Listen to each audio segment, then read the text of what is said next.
So hi there, my name is Daniel Roddick and I'm president of the Rotman Commerce Consulting Association, RCCA. Hi, I'm Alessia and I'm a first year intern with the communications portfolio. Okay.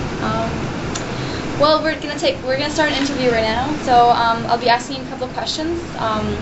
So what are some of the activities you take part in as a president?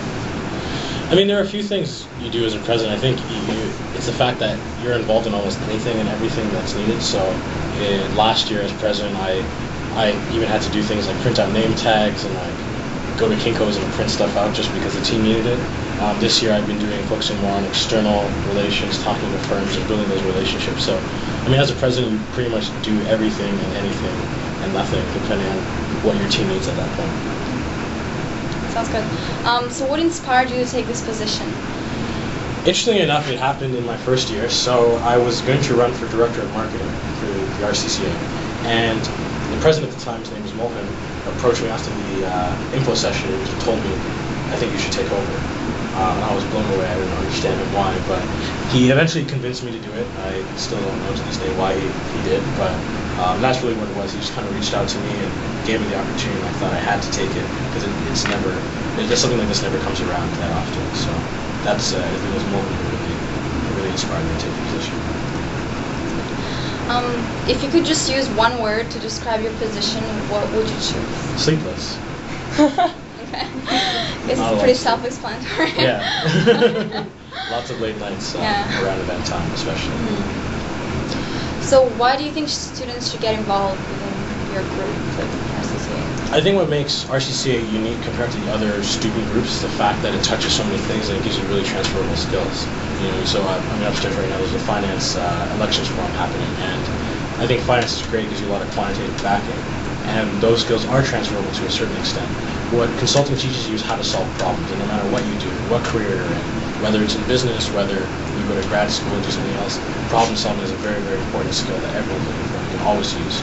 So by joining the RCC, you get a better introduction to how to solve problems in a logical way, and it's something that you can easily transfer to whatever else you do.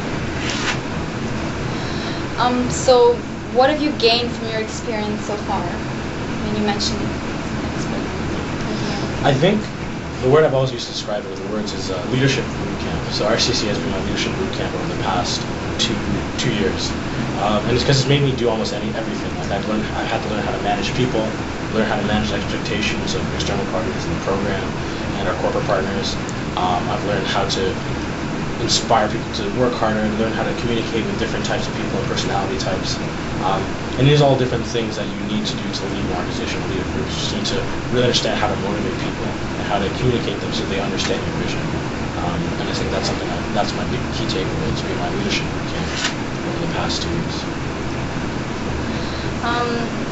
So any tips for future executives that you could give? Any future presidents? Yeah, like that might want to, go into that direction. I definitely think as a president you have to care a lot about the people you work with. So your goal can't be just we want to be the best group or we want to be the strongest organization. You have to say we want to be the best organization because we have the best people, because we have the strongest team. And if you build a very strong team, it's just going to happen that you're just going to probably come out on top. So the focus really has to be on focusing that, your director of events, your director of marketing, or whoever that you're managing as a president, is really having the opportunity to grow and develop and take ownership of what they're doing. And once they have that, they're more inspired to work harder, do a better job, and overall to do better things. So what is something you do as a president that is something unique that people wouldn't think about? In my role as president? Yeah. I'm trying to think. I mean, I would say anything unique that no other president does. I think I try to make a really concerted effort to get to know everyone. I mean, I haven't had the chance to do it as much as I would like. That's something I think I've just learned more recently to do. I mean, in my first year I didn't do as much of it, but I guess not specifically mentioning something unique, but just something that was really important to me is to really talk to everyone in the group, because in such when the group grows and becomes a large organization, it's really tough.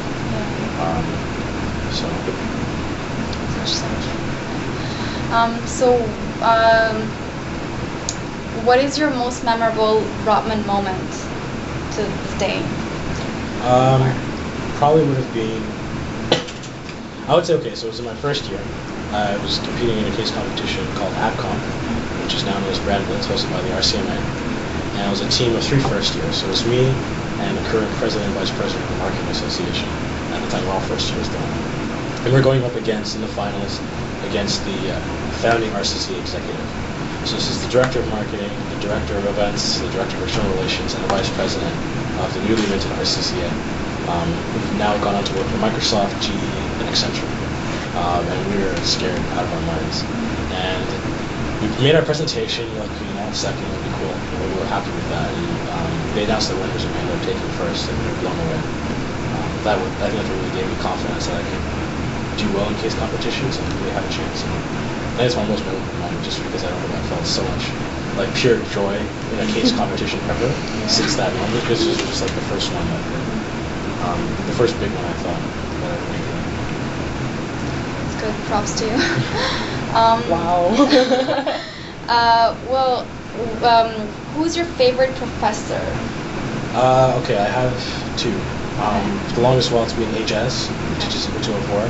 This class is so hard, but he's amazing. Understatement. Yeah. He made my quantitative skills so much better, and I value that just because I did that for consulting. But otherwise, he was just such a fun prof, and he really made you help you understand things. Recently, though, I took a course called the Economics of Entrepreneurship.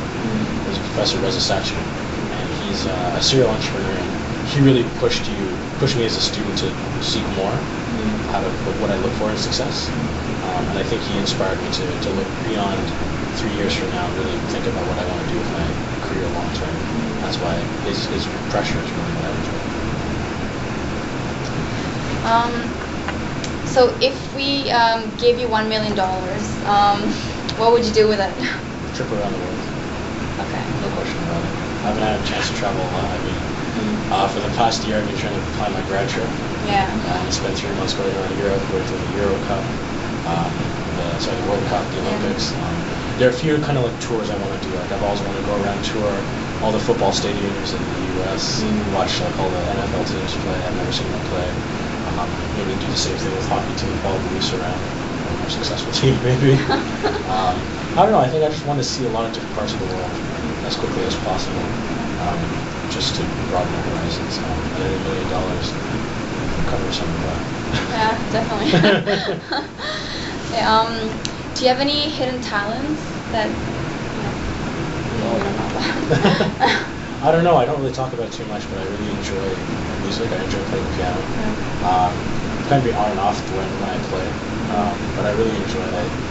When I do play, I use it a lot to relax and kind of calm down. And I always find when I'm at like competitions and there's like a piano note, I'll play one before I represent, just because it's like a common thing to do. Yeah. So I only know like 2-3 songs, but I really like those songs. Yeah. So I guess you could say I'm semi-talented in that. Nice. But, I think it's more enjoyable. Yeah. So I guess that would be your pastime, right? Do you have a favorite one? Yeah. What's your favorite? Like Sleeping. Okay. Yeah. Pastime.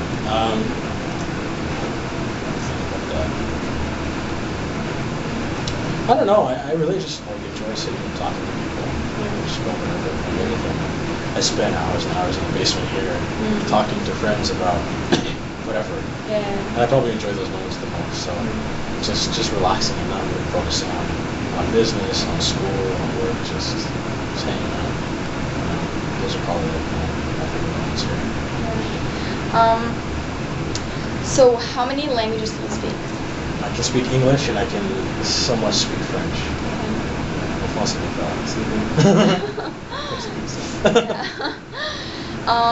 So if you could choose a superpower, what would you choose? Healing factor, like Wolverine. Oh, okay. Because then I would never get sick. I would never be out of commission. I should be able to enjoy life much more. Yeah. I'll be able to take more risks and like do crazy stuff. And not worry about too much about the long-term effects. And what was the last movie you watched? Fast and Furious, so the 4th movie. I love those movies. Honestly, you turn up the bass and you hear the cars going. I love it. And just to finish, where do you see yourself in 10 years? I don't know. Hopefully, either I'm in a consulting firm, McKinsey & Company, a trading firm, kind of up there in the ranks. But if not there, I probably would be running my own business or starting something of mine. I really don't know what I do. But I think 10 years from now, I'd probably be thinking about either transitioning out of consulting or already have done so and started running my own thing.